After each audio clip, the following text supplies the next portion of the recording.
Welcome back into the Pick and Roll NBA podcast with Jet and Sap, presented by Full Press Coverage. It is unseasonably warm here in Massachusetts, as Sap and I were actually just talking about, which is, I guess, signals that it's playoff time in the NBA, as we are ready now for the official Pick and Roll NBA podcast playoff breakdown, Sap. We're going to look through the entire bracket. Still a little bit of things to clean up. We still have to have the play-in tournament winners for the 8th seed to be determined. The Bulls take on the Heat for the right to play the Bucks in the Eastern Conference, and the Thunder will take on the Timberwolves for the right to play the number 1 seeded Nuggets in the Western Conference. But other than that, we are all set. So, Sap, let me ask you this. Should we go through the Eastern Conference first or the Western Conference first? Let's start in the East. We're Easterners. Although Okay, you we love are. the West Coast. I know you love the West Coast. You went to college in Oregon. You love Southern California. But let's start with the East. I do love the West Coast, but, my heart's always going to be with the East Coast, Sap. I'm never going to defect and say, I'm a West Coast guy. I'm always going to be, favor my East Coast brethren. We appreciate that. Yeah, of course. So, all right. So we'll start off with the East, Sap. We'll start with the Bucks, who are the number 1 seed. Finished just one game ahead of the Celtics for the number 1 seed with a record of 58-24. Great regular season, especially a great finish. Post All-Star break, they were nearly unbeatable. And so they're going to play, as I mentioned at the top, Sap, the winner of the Bulls Heat play-in game tomorrow night. Or is it tonight, Sap? No, it's tomorrow. It's tomorrow. Tomorrow night. This is interesting, Sap, because no one really expected Heat to be having to play for their season at this point. Everybody thought that they were going to roll over Atlanta, myself included. In fact, the opposite sort of happened. The Heat got out to a 2-0 lead. That was the last time they led in that game. And Atlanta ended up becoming the number 7 seed. They'll face the Celtics. We'll talk about them in a second. And last night, the Bulls went into Toronto, and thanks to DeMar DeRozan's daughter, were able to beat the Toronto Raptors. And so these two teams are facing off. The Heat will be having a home game here. They finished 44-38. The Bulls 40-42. So quick, Sap, in that play-in game before we get to the Bucks, then where do you see that one going? I like Chicago in that game. I think their size is going to be an issue for Miami. Miami's not a real athletic team, not a real big team. They have problems dealing with big teams, and Chicago is a fairly big team. And I think Chicago would actually give Milwaukee more of a fight than Miami, because Chicago's been one of these weird teams this year. They've played 500 against the Celtics, Philadelphia, Denver, Milwaukee, all these top teams. They've battled them pretty evenly because, again, you have 2 elite scorers, LaVine and DeRozan, and you have some size up front. So I think Chicago will find a way to win. Now, was able to win last night because Toronto went 18 of 36 from the free throw line, again, thanks to DeMar DeRozan's adorable 9-year-old daughter, who heckled them into an 18 for 36 shooting night from the free throw line. I don't know if Miami's going to do the same thing on Friday night, but I think Chicago would present more problems for Milwaukee, although I don't think either team's really going to cause Milwaukee much of a sweat. I would expect Milwaukee to beat either team in 5, maybe 6 if, the Bucks have a off night or 2 shooting threes. Were you surprised that Miami wasn't able to take care of Atlanta, Sep? I was, because, again, Atlanta plays no defense, but Miami has struggled all year, and they're not a deep team, right? I mean, Jimmy Butler, we both love him, but, he's been out a lot of the season. Tyler Hero had a flat season, I thought. Kyle Lowry was really good in that playing game. He was the only guy that showed up. Bam Adebayo, who made it as an all-star, but didn't really have a big game. And then you saw Atlanta dominate on the boards with Clint Capella leading the way with 21 rebounds. So I wasn't that high on Miami because, again, an old, unathletic team that never really got going this year. I think when you see the uniform and you see Jimmy Butler, who's a proven playoff performer, and Eric Spoelstra, most of us thinks the best coach in the league, and Pat Riley sitting there scowling, along the sideline, you just think Miami's going to battle you to the end, and they didn't even show up against Atlanta. But I don't think either team has a chance against Milwaukee. Yeah, I thought that they were going to beat Atlanta, no problem. I think that they'll beat the Bulls, but maybe, again, like you're saying, Seth, maybe I'm fooled by the uniform and by, Jimmy Butler. And this was a team that was not particularly good all year long. And, but I think a lot of people fear them because there are a lot of veterans and they, play well in the playoffs typically. They were, 3-point away from going to the finals last year. But again, maybe that's just fooling myself. And the Bulls have a lot of talent. We've talked about this. Certainly a disappointing year finishing under 500, but they do have a lot of talent. So, and they play well against better teams, it seems like. So they certainly could do it. But I agree with you, Sap. And they're just cannon fodder for the Bucks. I don't see either of them having any sort of real, push against Milwaukee. They're the number one seed for a reason, finished with the best record in the NBA this year. They should. I think that it's very possible they just end up sweeping. That's my guess. Is it'll be a sweep, Sap, or 5 games against whoever they play. So I'll say they'll play Miami, and I don't think they'll have much of a problem with Miami.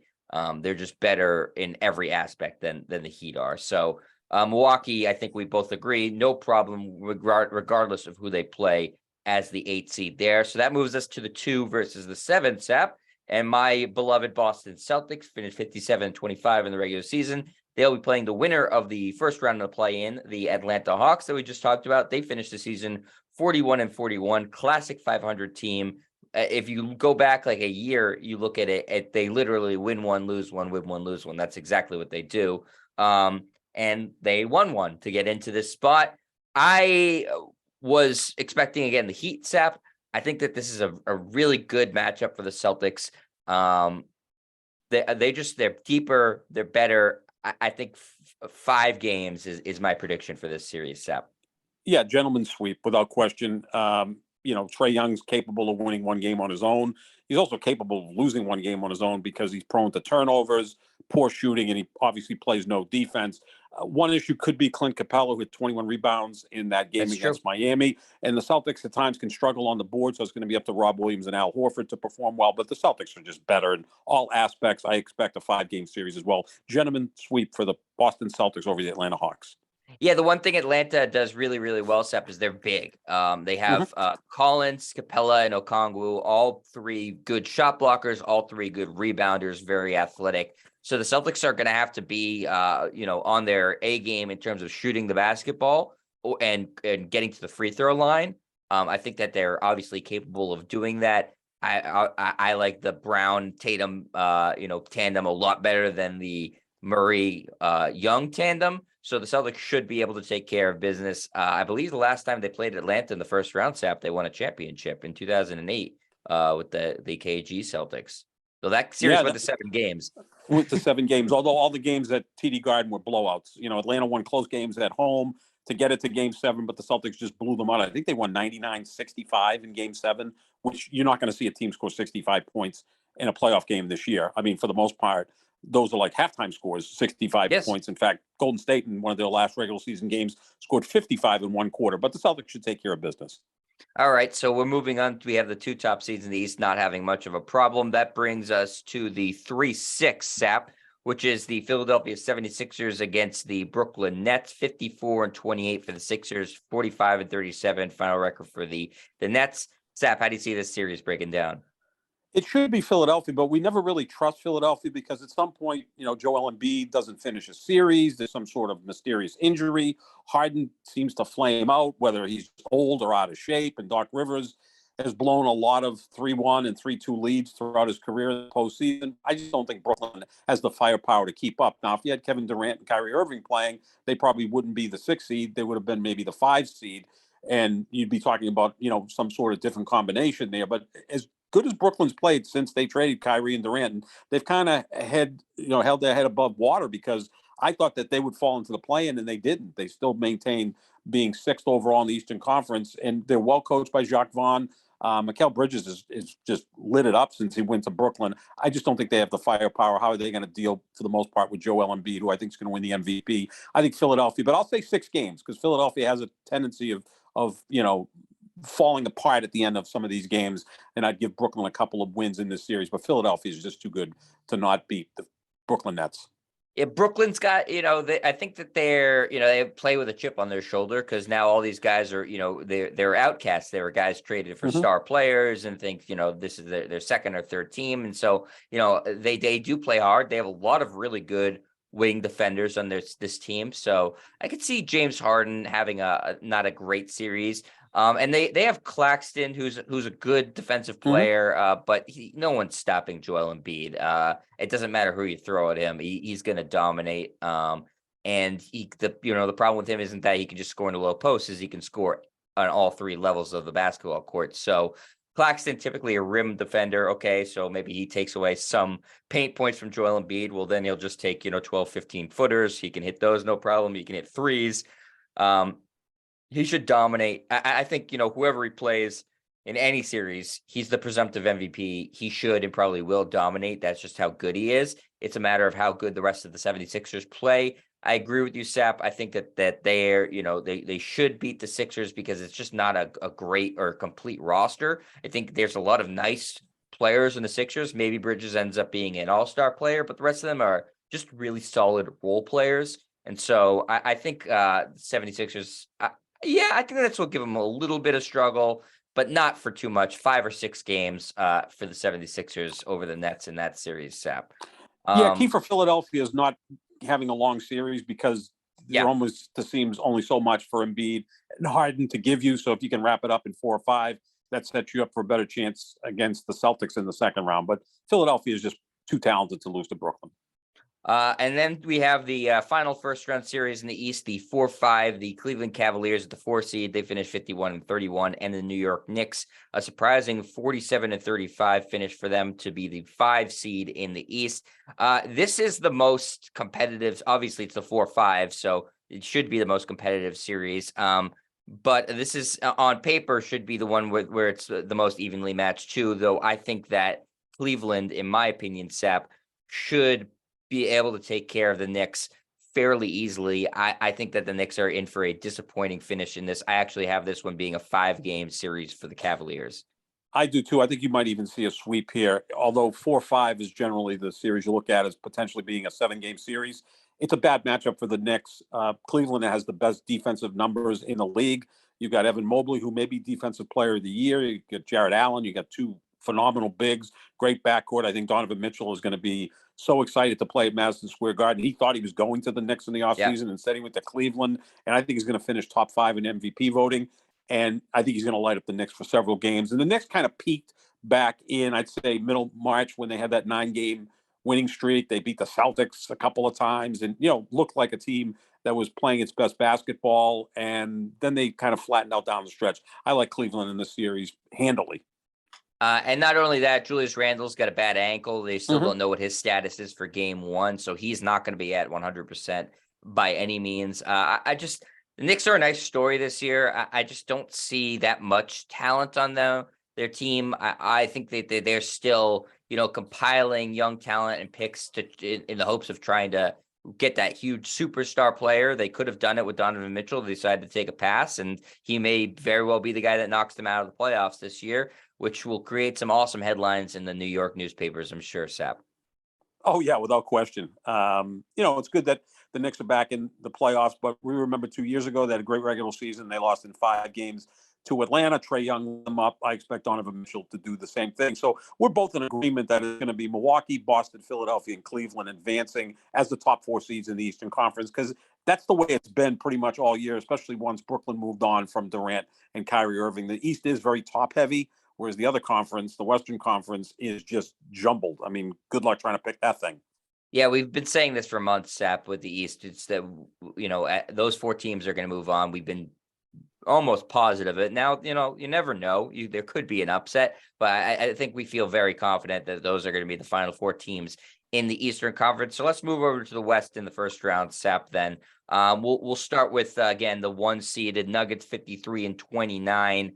Their regular season, they're going to play the winner of the Timberwolves Thunder game. The Thunder defeated the Pelicans last night in New Orleans to advance to this game. Timberwolves lost a really close game in overtime to the Lakers the other night to have to fight for their season. I don't know if Rudy Gobert is going to be playing in this one after punching his teammate. Things seem very dysfunctional in Minnesota. So, Sap, who's going to win that play-in game? I got to like Minnesota in this game. It's going to be played in Minnesota. And also, Anthony Edwards was god awful in that play-in game against the Lakers.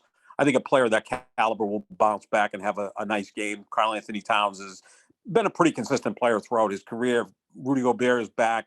Again, the size advantage goes to Minnesota. So I expect Minnesota to pull through. I mean, they had a 15-point third quarter lead, and the Lakers came back, down the stretch, the final 11 minutes. I believe they were 2 of 14 from the floor, and they only had 3 free throws, and that came as time expired with Mike Conley hitting those 3 free throws to send it into overtime. So they just were destroyed down the stretch by the Lakers, who, by the way, are 18-7 over their last 25 games. So it shouldn't be a surprise that the Lakers advanced.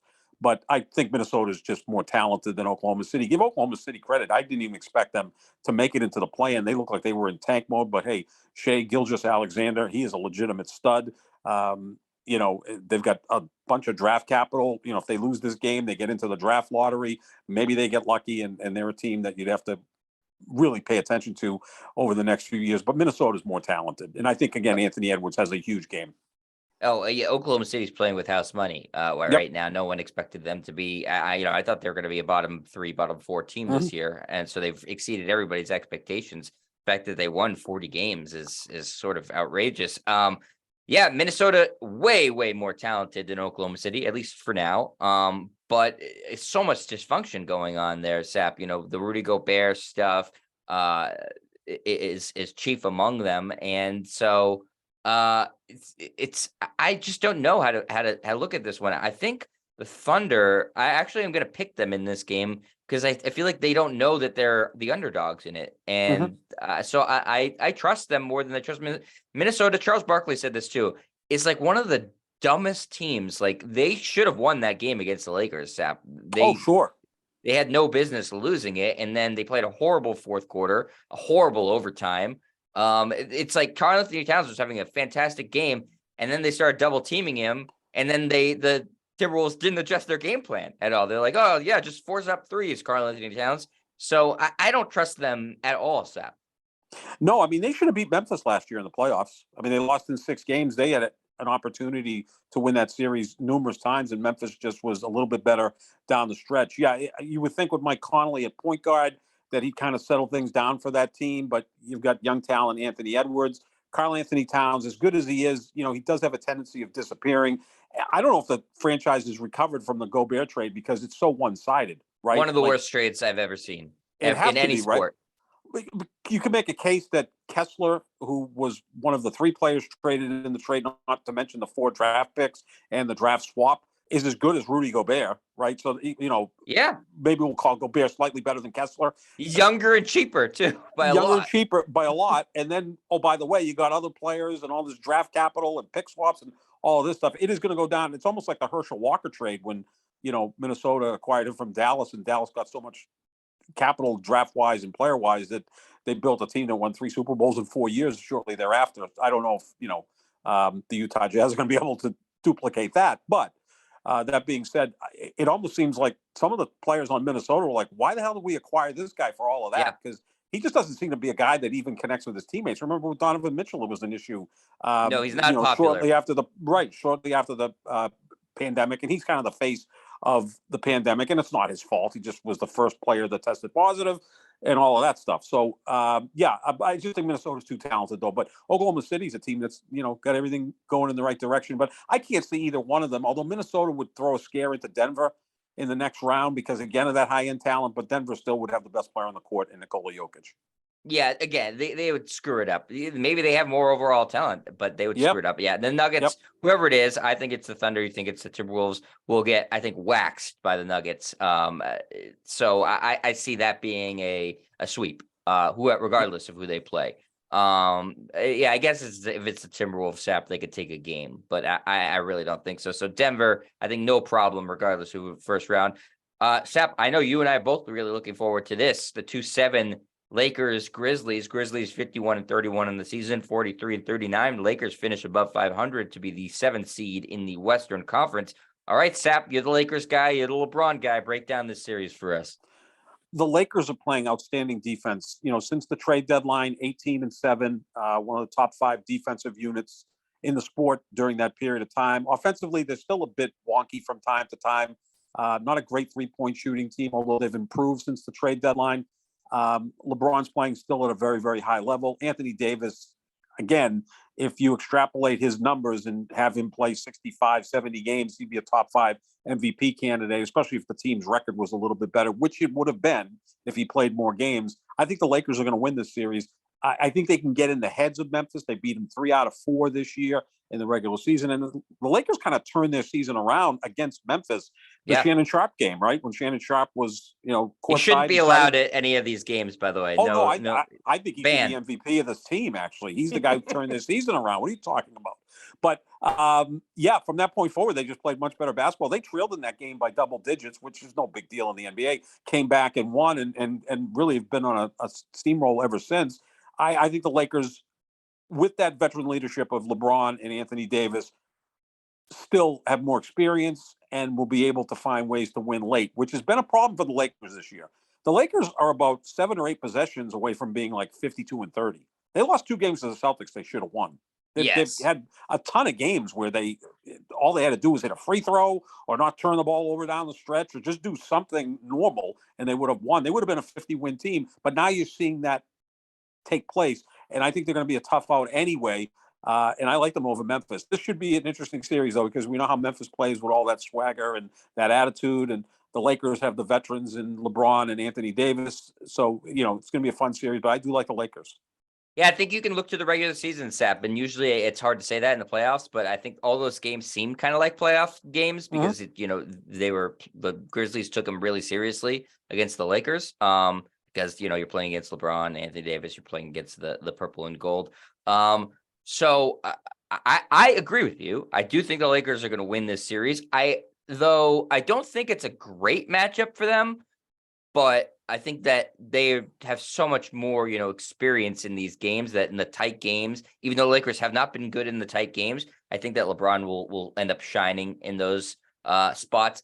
I don't see that the Lakers are going to have much of an answer or any answer for Ja Morant. And I think that Jaren Jackson Jr. will be able to, if I were to pick anybody to have to cover Anthony Davis, he's probably the guy I would pick in the NBA, so he's about as good of a chance at taking Anthony Davis out a little bit as you can.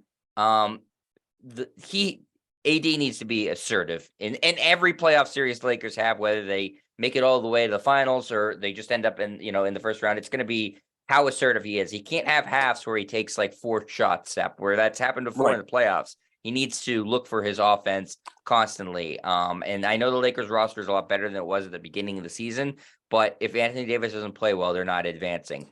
I like them in 7 games. And I think that the Grizzlies are going to have to look to do some sort of major move in the offseason because there would be a disappointing end of the year for them to lose as the 2 seed. The 2 seed does not lose very often. And so I think the Lakers will win, and I think the Grizzlies will make a big move in the offseason to respond. I think you're right about Jaren Jackson Jr. I think the 2 best big defenders to maybe combat someone like Anthony Davis would be Jaren Jackson Jr. and Evan Mobley.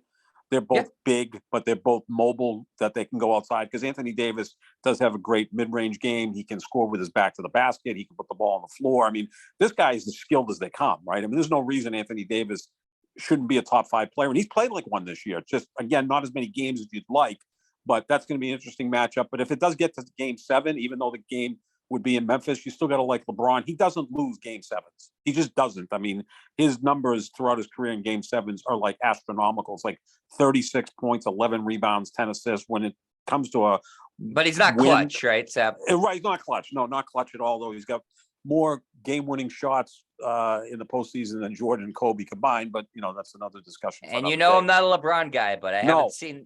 He's haunted my dreams as a Celtics fan with clutch play after clutch play after clutch play. So I'm never going to back that narrative that he's not clutch. Well, he's only 5-2 against the Celtics in the playoffs, and one of those losses came in 2008 when he had nothing around him and was facing the eventual champion Celtics, who won 66 games that year. And he scored 45 in game 7 against the Celtics. So, you speak from experience. But, going to be an interesting series. But I think the Lakers, they're just playing the way they should have been playing all year. But now they're healthy. And you got legit 2 top 5 players, or top 10 at the least, who are playing at a high level. And when you have that in the NBA, you have a chance. Yeah. It's big series for Ja Morant after the season he had. with the gun stuff. I think he has a lot to prove and trying to rebuild his image. And the best way to do that to start is having a monster playoff series against the Lakers. That would go a long way. Fair or not, that's how people remember you, is your latest playoff performance. And that would take away some of the conversation about the stupid stuff he's done off the court, Sap. So true. So true. Because, I mean, he's kind of come back since whether it was a suspension or whatever it was, and he's played at a high level and the team's played at a high level, but, you know, he's going to have to answer some questions in the offseason. Absolutely. 3-6 in the Western Conference. Really fun series. Sacramento Kings, the biggest surprise team of the season by far. 48-34, playing the 6th-seeded Golden State Warriors. 44-38. A rare time where the lower seed is the favorite in this series. Yeah, these are going to be some high-scoring games. Sacramento doesn't play defense, and we know what Golden State can do on offense. I mean, Curry and Klay Thompson, who's had a great year, Klay Thompson. He looks like Klay Thompson of 5 years ago when, you know, you could count on him for 25 a night, 42% from three-point territory, and Steph is Steph, and Jordan Poole's bounced back and played much better in the second half. They still don't play much defense. They've struggled on the road. I get all that. You got to like Golden State because of the experience, but we're going to be looking at games in this series like 131, 125. That's going to be like a routine score in this series. And it's also pretty cool because the two cities are only 90 miles apart, Sacramento to San Francisco. By the way, Golden State could make it all the way to the NBA Finals without ever leaving the state of California, because they play Sacramento in the first round. If the Lakers beat Memphis in the first round, then Golden State would play the Lakers in the second round. And then if they beat them, they could potentially play the Clippers in the conference finals. So Golden State could get back to the NBA Finals without ever leaving the state of California. And again, you know, I'm not sounding like someone who's a whiner, but Golden State throughout this run, this is their ninth year of legitimate, you know, championship contending, tend to get a lot of breaks along the way, right? I mean, big time. Just last year, right? Ja Morant gets hurt, suspensions with Memphis. Memphis could have easily beat them. I mean, how many times did Golden State face a team without their point guard, just go back to their first championship, right? I mean, Cleveland comes in, Kevin Love gets hurt in the first round against the Celtics, and Kyrie blows out his knee in game 1 of the finals, and LeBron nearly carries Cleveland to the title with Matthew Dellavedova. So they've had a lot of luck along the way. Look, the great team. It did bite them in the ass. The one time that they didn't was with Klay Thompson and 19. Kevin Durant both went down. So it came all at once. Right. They probably win that if they're healthy, right? I mean, if Durant's healthy, they win that, and Klay gets hurt in game 6. So, yeah, I mean, so you could chalk that one up. Maybe they should have lost in 15, and maybe they should have won in 19. So it would have, made things a little bit differently. But even along the way, they're constantly playing teams without their best players. And yes, look, everybody wanted to be the 6th seed in the West because his greatest story, Sacramento's been, I don't think anyone thinks they're going to win this series. If they do, it'd be a mild upset, but also because they just don't play defense, and they've kind of flattened off a little bit down the stretch. So I still like Golden State in the series, though. Yeah, I do too. I actually think Golden State's going to sweep them. I hate to say it because I really like the Kings, but they have literally no playoff experience, and the Warriors have the most playoff experience. And the Warriors have the ability to play defense. The Kings don't. So yeah, I think Golden State will beat them in 4-5. Is a gentleman's sweep maybe, but I just don't think it'll be that competitive. Unfortunately, I would love the Kings to knock off the Warriors. I think that would be awesome, but I have the Warriors having no issue at all with the Kings. And that brings us to the last first round series, Sap. The Phoenix Suns at the 4th seed, 45-37, and the LA Clippers at the 5 seed, 44-38. Really interesting series on paper. Don't know how competitive it's actually going to be in reality. Paul George's status is very up in the air. And the Suns' record doesn't show how dominant they were when Kevin Durant was in the lineup. Yeah, I mean, if Paul George was playing, this would be the best first round matchup, clearly. You'd have 4 certain Hall of Famers on the court, and also Devin Booker's a guy who's trending to become a Hall of Famer. You'd have just a ton of talent on the court, but Paul George is not expected to play at least the first 2 games. Who knows if he comes back? The Clippers have always been up and down this year. When they're healthy, they're a lot to deal with because they can play defense. If you had Paul George and Kawhi going head-to-head against Devin Booker and Kevin Durant, that would be fascinating to watch. But I still like Phoenix in this matchup because I think Durant may look at this as a little bit of payback for 2019, right? I mean, he only played 12 minutes in the finals and scored 13 points in 12 minutes against Toronto, but then he had that catastrophic injury. He's probably looking at like, okay, I'm healthy now. Maybe I have the healthier team. I'll get back and beat Kawhi in this series. I like Phoenix. I like Phoenix to go far in the playoffs. You know, we've seen Durant just step in and work beautifully with Chris Paul, Devin Booker, and DeAndre Ayton. That team is loaded. They have experience from 2 years ago making it to the finals, and they have Durant, who's literally a cheat code on the basketball court, unguardable. I like Phoenix in this series. If George gets back by game 3 and they're able to split the first two, now you could be looking at a 6-7 game series without question, but still give me Phoenix in this series. Yeah, I think Phoenix, if George plays, Phoenix in 6. If he doesn't, Phoenix in 5. They're still figuring out the chemistry. Their depth isn't great, but their starters are just, it's like unconscionable how good that is. So I think Phoenix will be able to beat them. I think Phoenix is a fascinating team, and I like them to go deep in the playoffs too. So Sap, we don't have much time left, so I don't want to go through the second round and then the finals, but let's just do this. We reserve the right to change it based off of how this thing goes, but let's just make our finals predictions right now, Sap, and who's going to win it. So I'll start with you. Okay, I like the Celtics in the East. I think they have the best team in basketball, the deepest roster, the most versatile roster, long as they're healthy and hit a fair number of three-pointers. They don't have to shoot 43% from three, but if they can shoot 38, 39% on a consistent basis, they're going to be nearly impossible to beat. I think Cleveland is going to really push Milwaukee in the second round, so that may help the Celtics, who, if they get through those first 2 rounds easily, will have more in the tank. Maybe Milwaukee is going to be stretched 6 or 7 games in the second round. Give me the Celtics in the East. I'm going to go with Phoenix in the West. I think it's going to be Phoenix and Sap, we're going to have the same picks. I know. You know what? Let me do this. No, you did take the Nuggets before the season started. Before the season, I said Denver over Cleveland, and you know what? Only 6 teams won 50 or more games this year, and those are 2 of them. I probably should just stick with Denver and Cleveland, although, I think Cleveland's still a player short. Give Cleveland a real accomplished wing, like even a Harrison Barnes type wing, and I think that they could get through the East. And Denver, I thought Jamal Murray would be more this year, and I guess next year he'll probably be closer to himself after another year after knee surgery. I'll go with the Lakers. Okay, the Lakers are going to get to the finals. We're going to You think it's the Suns. You don't have to change it just because we have the same pick, Sap. Just stick with the Suns. All right. Yeah, but I want to see LeBron back in the finals. I know you do. Scare the hell out of all you green teamers. It wouldn't be fun. No, he'd still be showing up. I mean, like I said, they should have beat the Celtics twice this year, and I think they're playing better now than they were then. Now I'll go with the Lakers. Lakers beat Golden State in the second round, and then they beat Phoenix in the conference finals. So we'll go Lakers, Celtics. Celtics are going to win the championship. They're the best team. They should. This is their window. Because they don't win it this year. Now you don't know about contract situations and who's going to decide to flee for greener pastures or whatever the case may be. This is their time. They're the best team. They're experienced enough. They can do it in multiple ways. I say the Celtics over the Lakers in the finals. I think the Celtics are going to win too, Sap, but with the caveat, 2 caveats. Obviously, you always have to be healthy. Joe Mazzulla has to be better. He cannot. Mm-hmm. He is the biggest thing that I worry about in the postseason for the Celtics. Whereas going into the postseason last year, there were questions about Ime Udoka because he'd never coached in the postseason before, but he had a great second half of the year and the team was really gelling. And you had I think you had more confidence in him. And he did a phenomenal job coaching for the most part in the postseason last year, with probably the exception of the finals. Mazzulla has had a not miserable second half of the season, but not very good.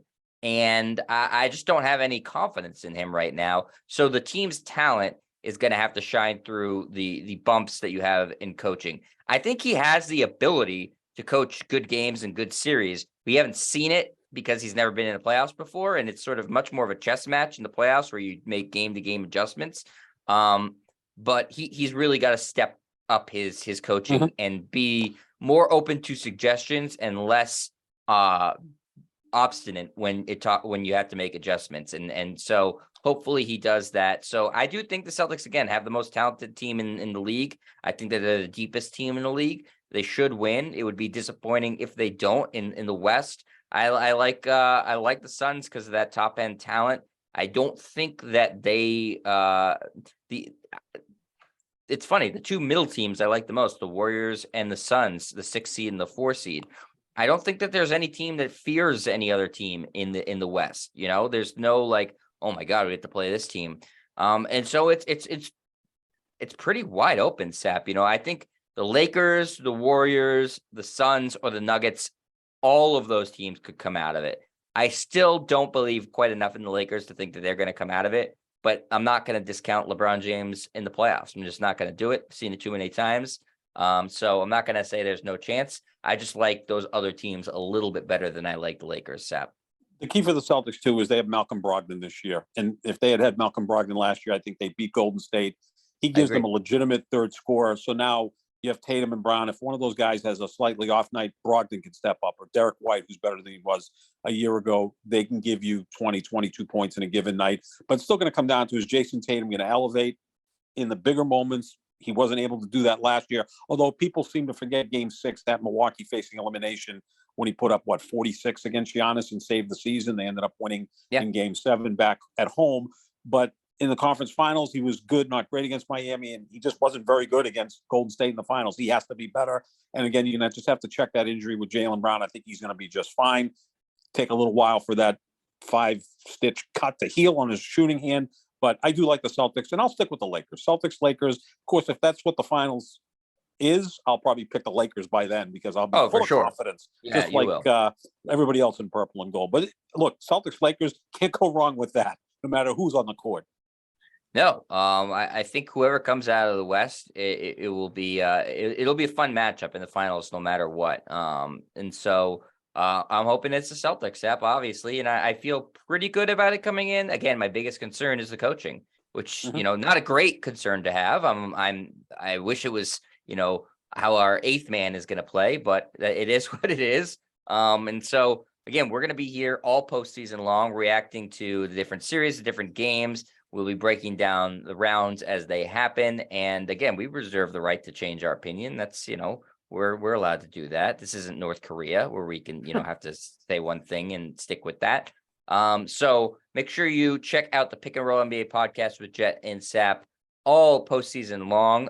We are presented by Full Press Coverage, and you can find the podcast wherever podcasts are found, including on the Full Press Coverage website.